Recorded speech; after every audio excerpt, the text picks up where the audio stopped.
Hello and welcome to Swiftly Spoken, a fan-made Taylor Swift podcast in which we break down her lyrics, deep dive into full album retrospectives, and theorise about what may be coming next. As always, we are your hosts Cameron and Lisa, and in this episode, we're going to be talking about the surprise songs Taylor is singing at the Eras Tour and giving our predictions for which songs she may perform in upcoming shows. Before we get into our predictions, we just wanted to clarify a few things. So firstly, the surprise song segment of the Eras Tour is basically a moment in which Taylor strips back all of the performance aspect and it's just her and her guitar and then her and her piano as she chooses two random songs from her vast discography to play and surprise fans with. So one will be on the guitar and then the second one will be on the piano, and at the beginning they weren't really related, but as time has gone on she seems to have established kind of like a pattern from which there's a connection between the first song that she plays and the second one, which we'll be getting into in a second. Right now she has performed 7 the Eras Tour dates, so that means that we have 14 surprise songs. From the first date, the 17th of March in Glendale, she surprised the crowd with Mirrorball and Tim McGraw.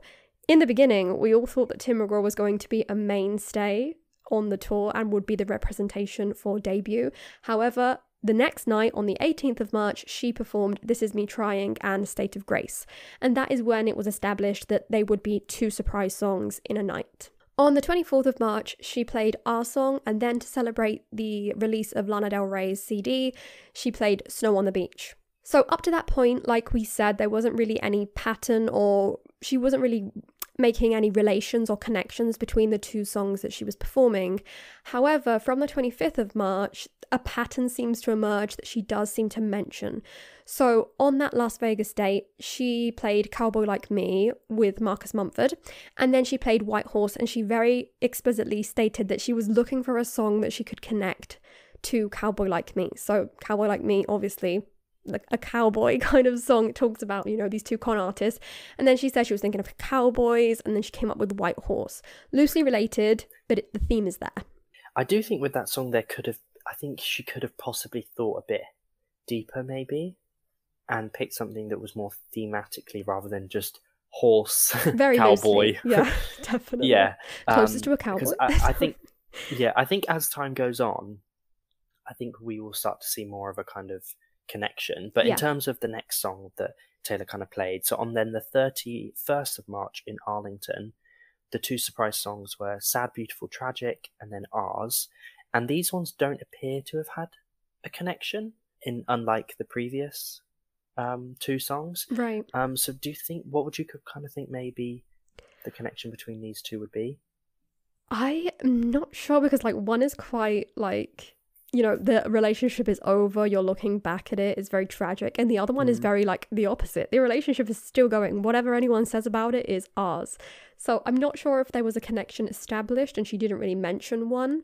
I do think she was playing around with the idea from what she had stated previously, because these last 2 especially, we're going to get into them, she's really, really establishing these are linked, these are connected, they are here for a reason, and the reason is this and this, which I really think is fun. I think it adds an extra layer of excitement. Oh, definitely. It does make it a bit more exciting of then trying to think, what could potentially be the other one that would connect. But I think maybe you have established the connection is actually that they're totally 2 very different views of a relationship.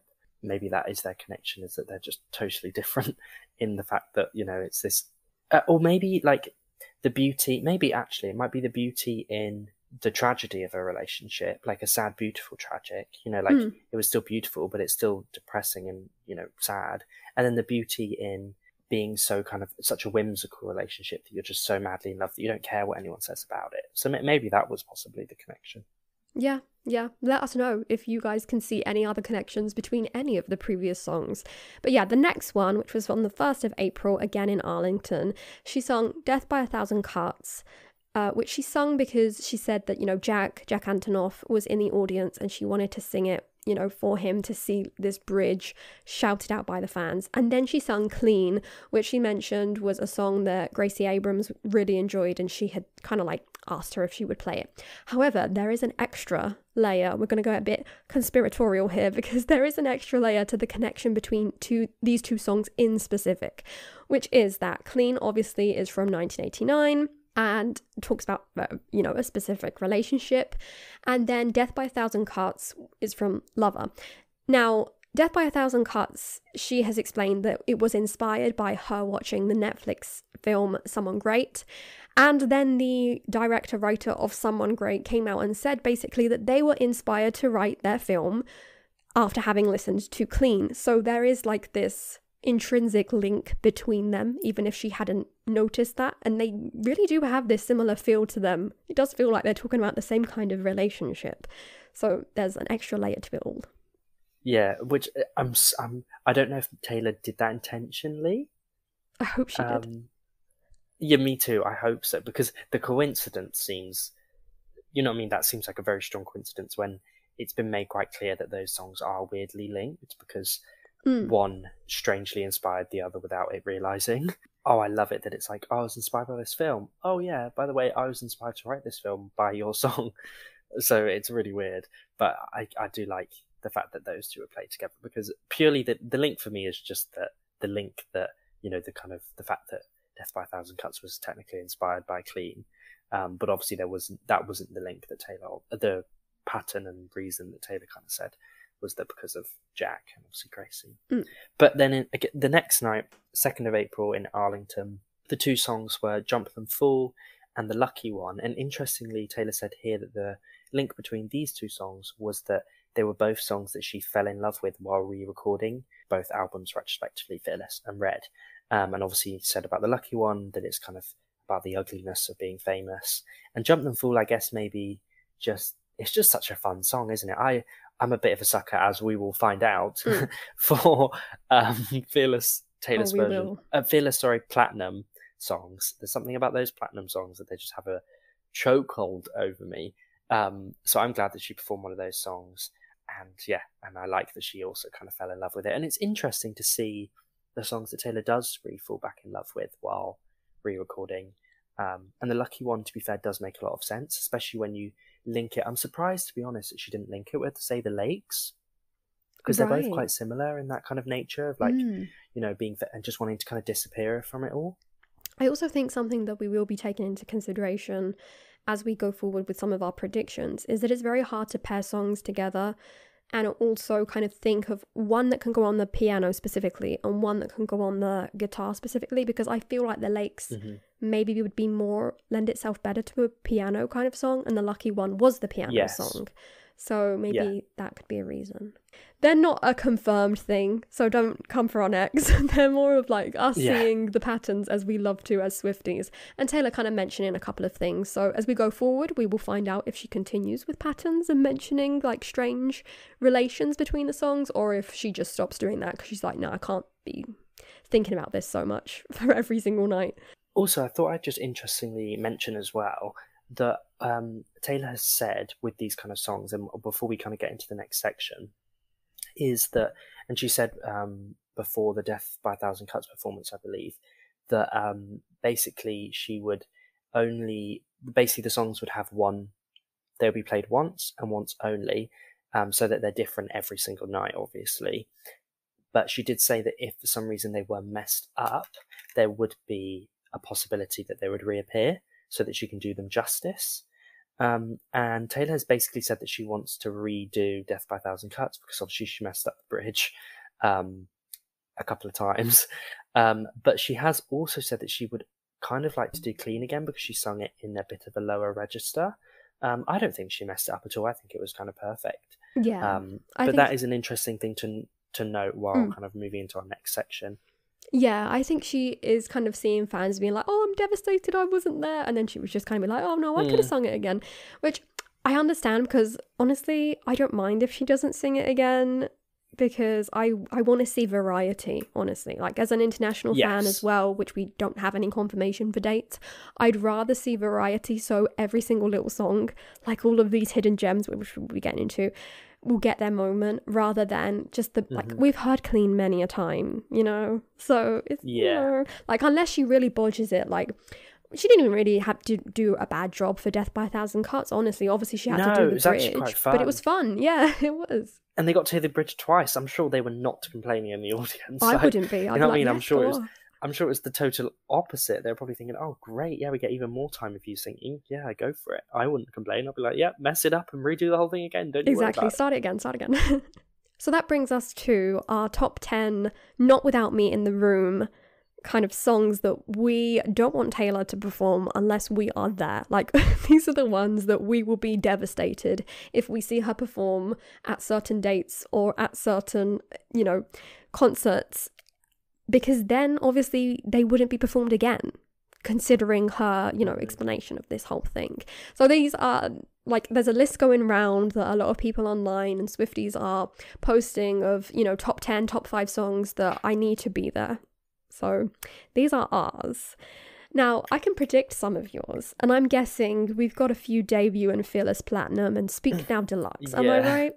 Yeah, yes, a little. And also, as ever with these rules, we always say, yeah, you can only do this and do that. I have broken the rules a little, and I have 11. That's fine. We'll allow. So I have my top 10 plus 1 that I would like to hear. But yeah, that's it.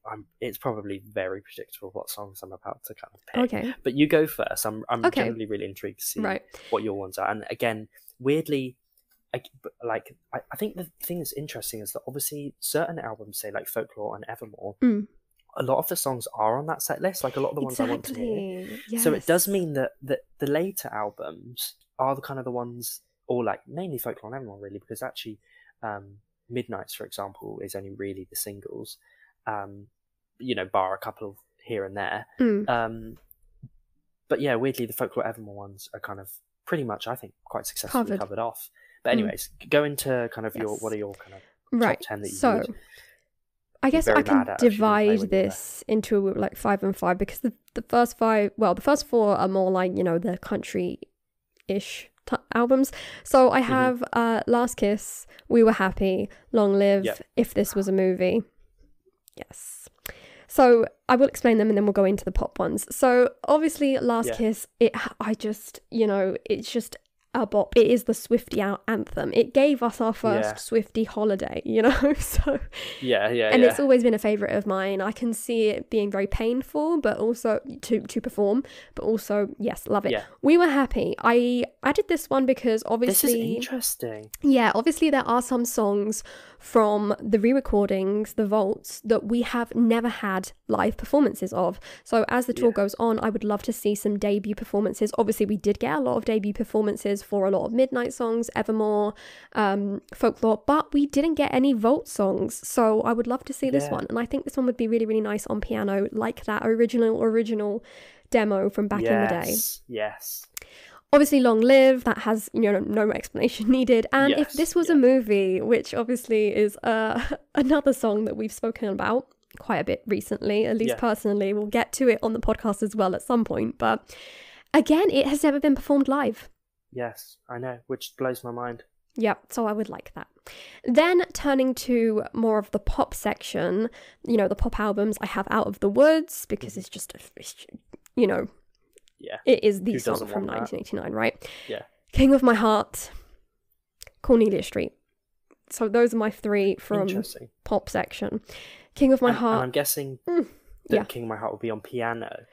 Oh wow, that is even. I hadn't even thought of that, but yes, like in the writing sessions. Oh my god. Yeah, because I think you mentioned that actually, in one of our previous discussions. I think you said about how the guitar version's gorgeous, but you would really quite like to hear it on piano. Yes, I would. I hadn't remembered that actually. Like a holy ground moment. Yes, yeah. I hadn't remembered that. Writing it down, I was thinking of the King of My Heart acoustic moment that she has done previously on the guitar, but yeah, piano would actually be so much better because we have that guitar one, so why not give us the full piano one?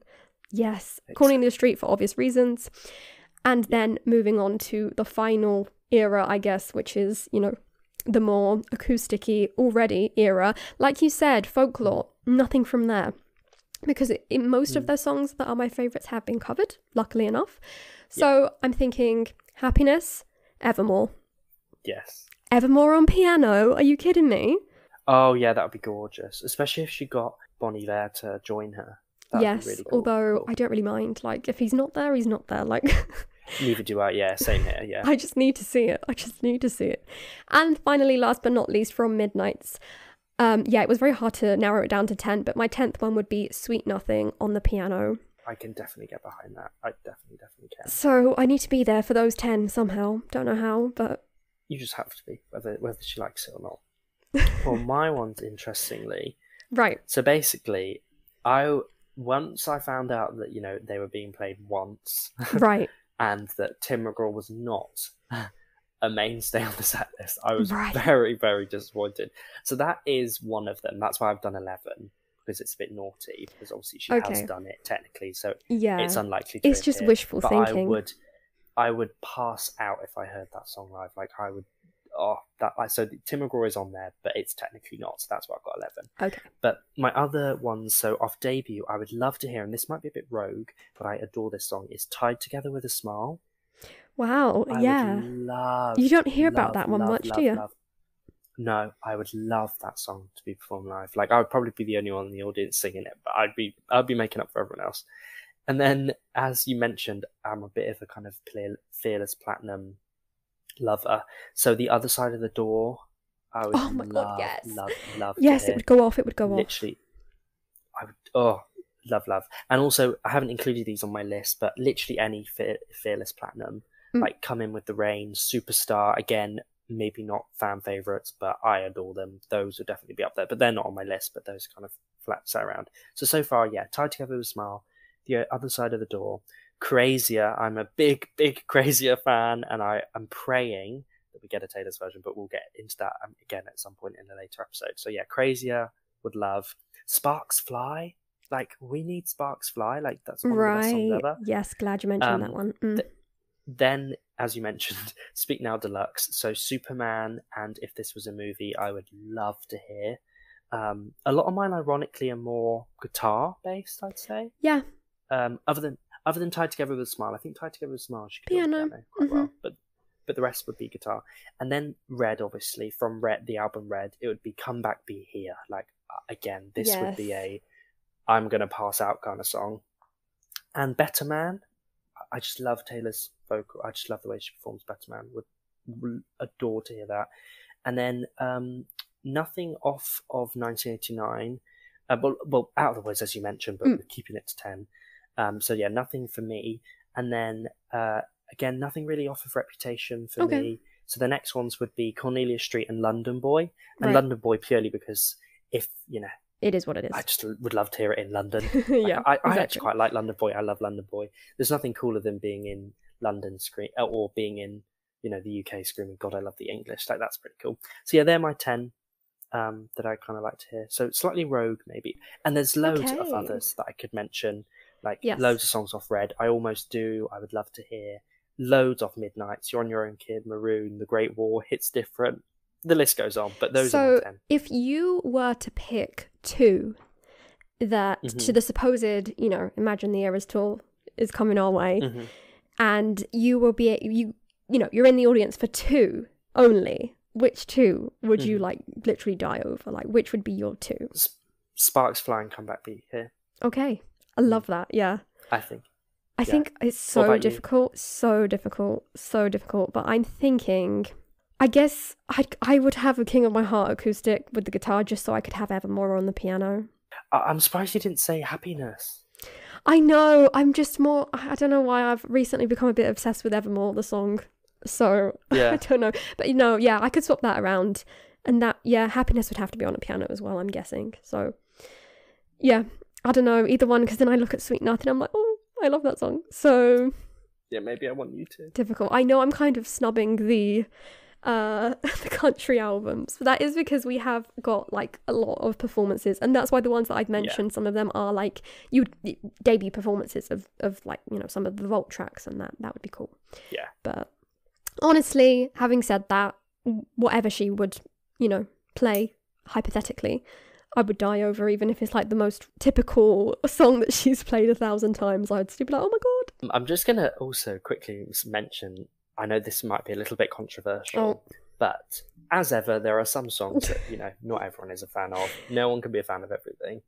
So there's a couple of songs that are on my list that I definitely don't want to be in the room for. The songs are like, get them over with quickly so I don't have to hear them. Yes, please, yes. And those are Me and Stay, Stay, Stay.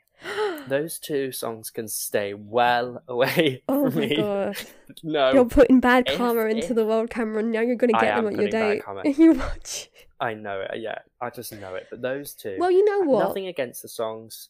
I have a lot against them, but nothing against them. Yeah. They're lovely songs, but they're just not my cup of tea. That's it. We all have our preferences. Yeah, exactly. You know, those two are you know what, songs. Though? It's like, do not think about it. If she did Me on the piano... Spelling is Fun, though, would kind of be fun. That would be. Yeah, and also Spelling is Fun would kind of be a bit fun. It would go off because of, it would. But if she was to do Me on the piano, like that, I Will Never Stop Talking About It, like Freya Ridings did in the live lounge, it does change the mood. Yeah. So, you never know. And then Stay on guitar. No. What's the connection between those songs? Songs Cameron hates. Yeah, basically, yeah. These are the songs that the person in row 1,000,000, seat 32. He doesn't want to hear them. This is a personal attack. Yeah, exactly. Anyway, let us know. Yeah. Let us know which songs you would like to hear. And, conversely, if you want to be a bit controversial, which songs you're happy to not be there for, which is fine as well. We all have our personal opinions. So, yeah, it's interesting to hear that, honestly. I couldn't really think of any...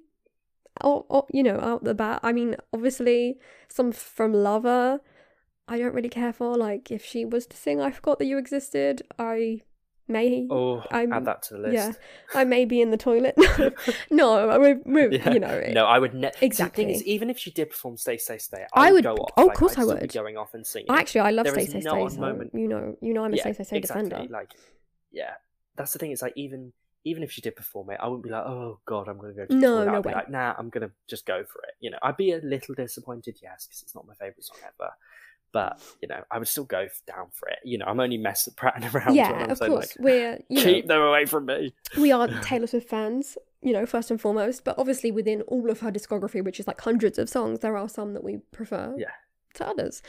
Exactly. And going into that, I think there are some songs that lend themselves pretty well to being played in this segment. So let's get into some of our predictions.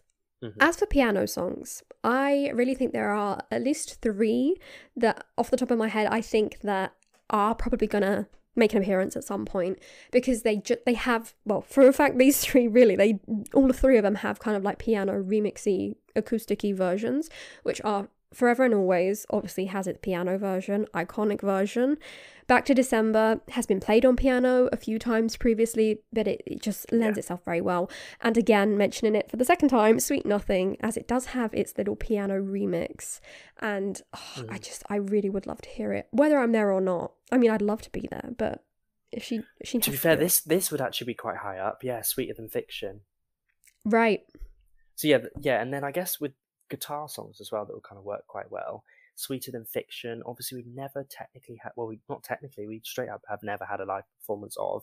We only have a very kind of short snippet, kind of Taylor just on the kind of acoustically showing how it was written for like a TV kind of show. And then You're on Your Own Kid on guitar would be really, really good. And Call It What You Want as well on guitar, like she did for SNL. Yes. So yeah, I think those would all lend themselves really well to guitar, and lots of kind of OG kind of Taylor songs as well, like Off Debut, Fearless, Speak Now and Red, always quite lend themselves to guitar as well.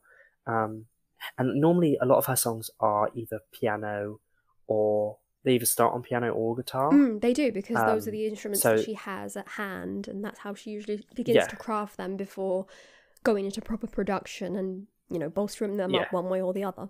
Exactly. So yeah, even like the Reputation songs can, Delicate works really well on guitar. King of My Heart we've obviously seen on guitar, and then we've seen kind of even songs like Gorgeous and stuff, the way that it was written. Oh my god, you've just unlocked it for me.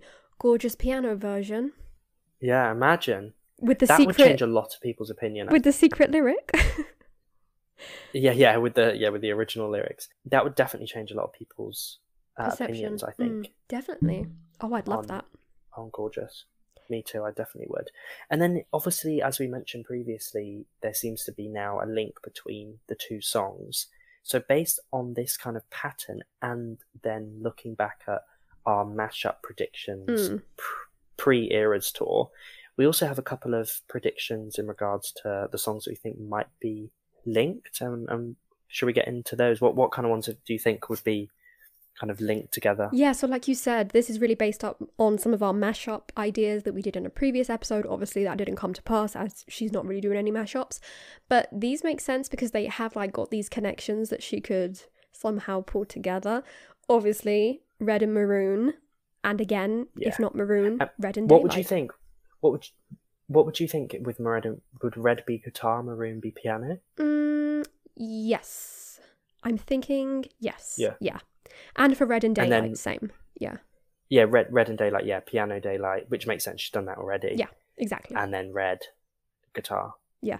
Actually, out of these two, I am feeling that she may do Red Daylight because there's already a previous connection established, even though Red and Maroon is obviously this glaring connection between them. But it is hard to imagine Maroon even on a piano, because if you think of the beat of Maroon, it's like, what you're going to play. I don't know how to play the piano, so I don't know. Exactly, yeah. But yeah, I don't know. Yeah. I'm not sure about that one. But yeah, Red and Daylight, I could see happening.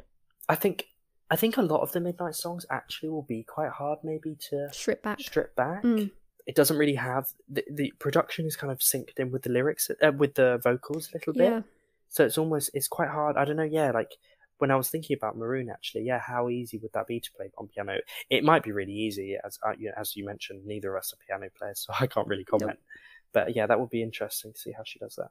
And then other ones that we mentioned as well, of course, this would be an iconic one, Out of the Woods and then Question. I don't know which one would be which, because Out of the Woods does work perfectly on piano. We know this because of the Grammy. Yes. The holy version of Out of the Woods is that Grammy Museum piano version. Oh, I love that version so much. So maybe Question guitar, that would be cool. Yeah, to be fair, Question I think could work. Like, can I ask you a question? Yeah. Or maybe, to be fair, I think she's done Out of the Woods on the Reputation Stadium tour. True. With the guitar. Yep. So I think that it could be done with the guitar. And I think Question would be a bit slow. Like, can I ask you a question? And then you can imagine her going like, yeah. You know what I mean? It could be something a bit more subdued. That'd be so cool, though. Imagine if she just suddenly... Like, my faith in Taylor... That would be a cool link. My faith in Taylor is high in the sky. But recently, because she disappointed me by not changing up the lyric in Karma when she was at the Vegas dates to the clean lyric of Karma, which is, instead of flexing like a goddamn acrobat, flexing like a Vegas acrobat. Ever since she missed that trick, I know I've not been happy with her. Like, she better not miss it. Yeah, she better not miss any more tricks. Another obviously interesting one though that we kind of mentioned before is obviously Dear John and Would've, Should've, Could've. Oh, even though I love this link and this would make so much sense, I just don't think she would, because too painful. It's quite obvious. It's quite obvious what the link is. Yeah, it's not. You know what I mean? It's not. It's like, these songs are about a cowboy. These songs are about how much I hate John Mayer. Right in hell. Yeah, exactly. Yeah. So yeah, exactly. It's like it wouldn't really go down well. But interestingly, one that I do think would work quite well is You're on Your Own, Kid, and A Place in This World, which we mentioned before. Yes. You're on Your Own, Kid, I think could be piano. I did think guitar, because we do have that Target exclusive Lavender Deluxe exclusive string remix, which, well, it's there. We can say that. Yeah. So maybe, and then A Place in This World on piano. But yeah, like you said, Taylor's very good at adapting things anyway, and she would know what to do. But yeah, I've somehow made a connection between these two in my head as well that I want to see. It's hard to think of these connections, and I mean, just thinking of surprise songs themselves, you know, crowd pleasers, but also able to strip them back and will work well acoustically is difficult enough, but also to choose two that have a pattern. I mean, I guess we're sticking to very, very tight patterns, whereas Taylor, as we've seen, has gone for more of loose connections or no connections, which is absolutely fine. But it is hard to also think of these patterns and these connections between two specific songs, because we're thinking of songs from completely different eras as well, which, to be fair, to Taylor. She has done on all of these performances. There's never been two songs from the same era played back to back in the surprise segment, and most of them have been from vastly different eras. For example, Mirror Ball from Folklore, and then Tim McGraw from Taylor Swift.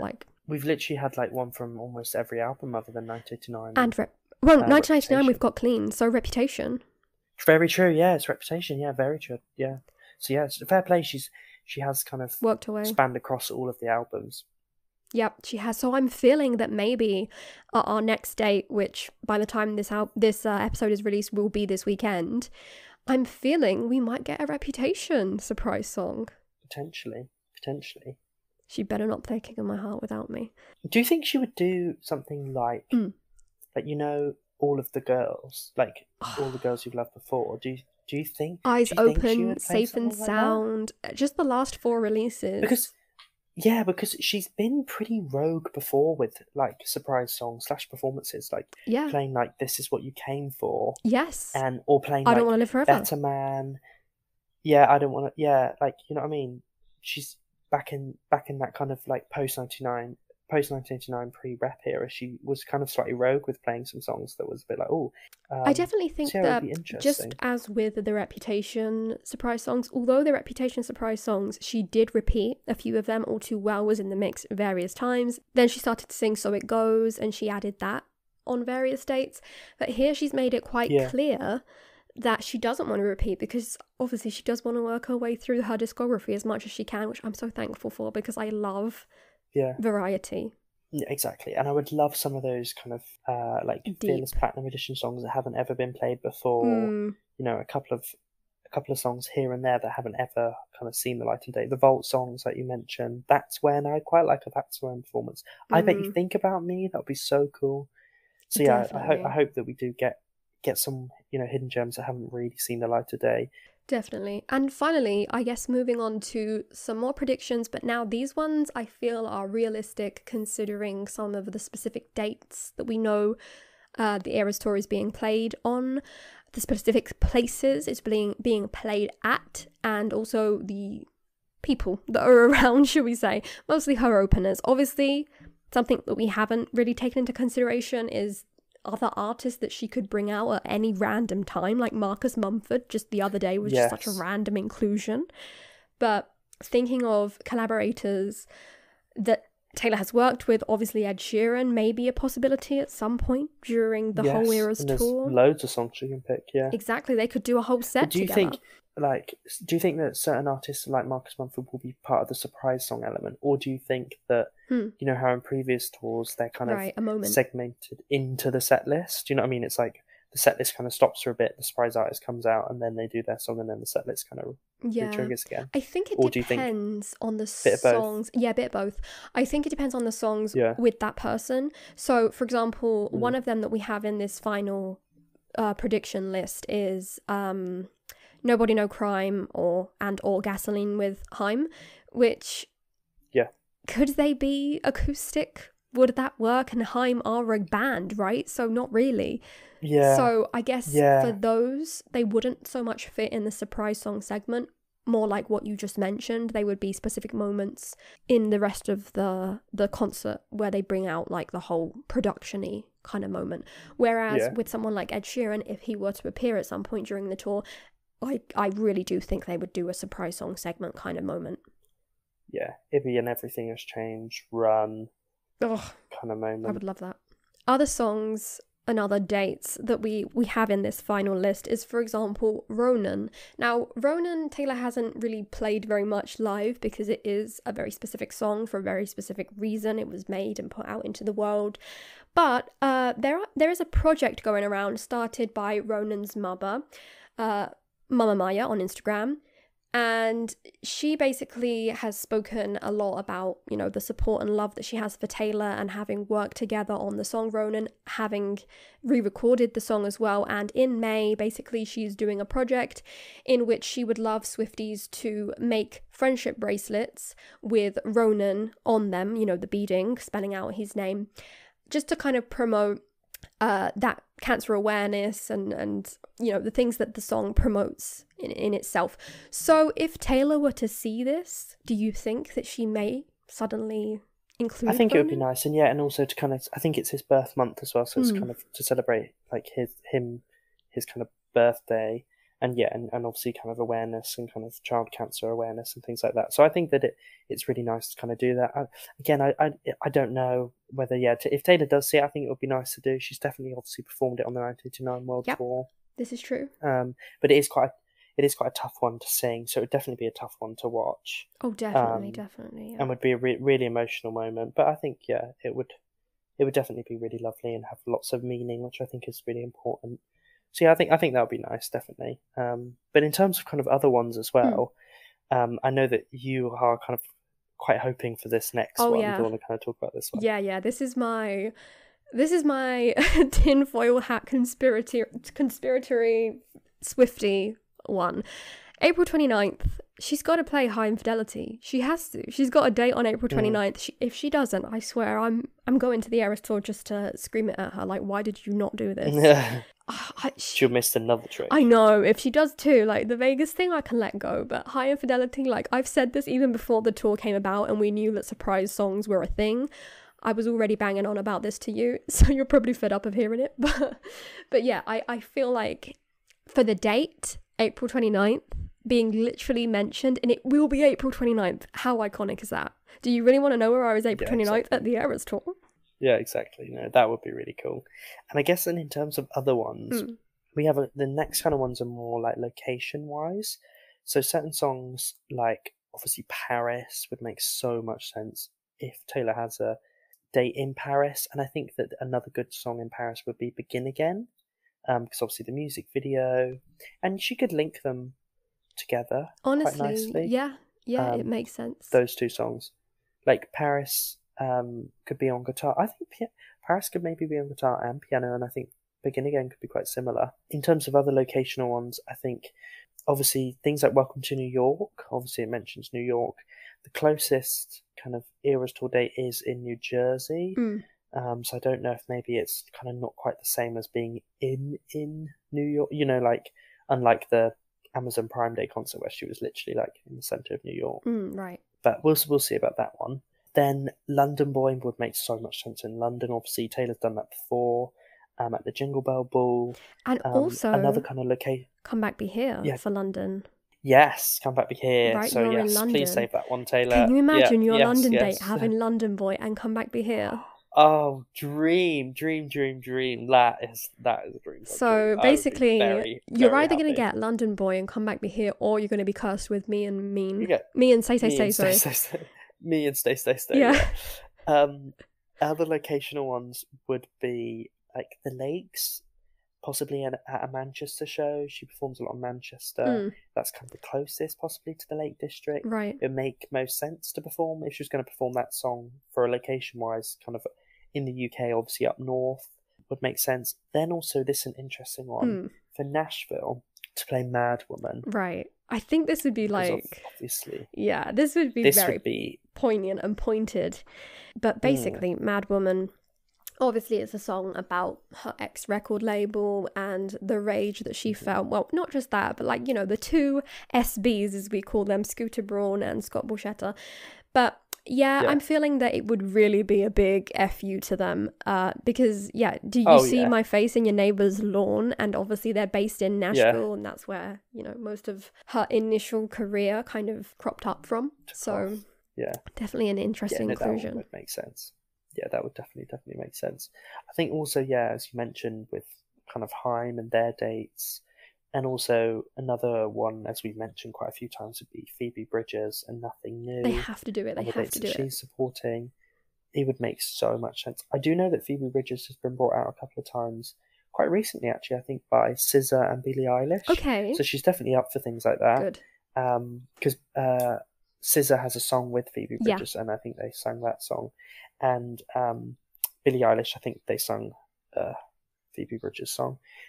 So I think that she's definitely up for that. So fingers crossed, hopefully she would be up for doing the same with Taylor. But there's probably so many more that thing is, it's so hard, isn't it, to kind of link them and think which ones would be relevant. But And there's just so many good Because ones. the thing is, Honestly, you want your anything. favourite. Yeah, there's so many good ones Exactly. and you want your favourites. That's it. Yeah, you want your favourites, you always keep them in mind. And there's just so many that would work one way or the other. Honestly, I mean, there's like over 50 tour dates. Times that by 2. We could really get such an amazing selection. Just to, even like my least favourite songs, I'd love to hear them changed up acoustically, you because could. honestly, that's Taylor at her best. Okay, well, thank you for listening. We've now come to the end of this episode. If you did enjoy and are listening over on YouTube, then please do comment the songs that you really want to hear, songs that you think might appear at certain dates or with certain support artists, because we'd love to hear all of your kind of thoughts, because I'm sure there's millions that we've missed, so please let us know. And if you are controversial as well, let us know the ones you maybe don't want to hear so much. But yeah, thank you again for listening. Subscribe to our YouTube channel if you did enjoy. Also like this video. Please rate us over on Apple Podcasts and Spotify. And follow us over on Instagram at Swiftly Spoken Podcast. But thanks again for listening, and we will see you soon.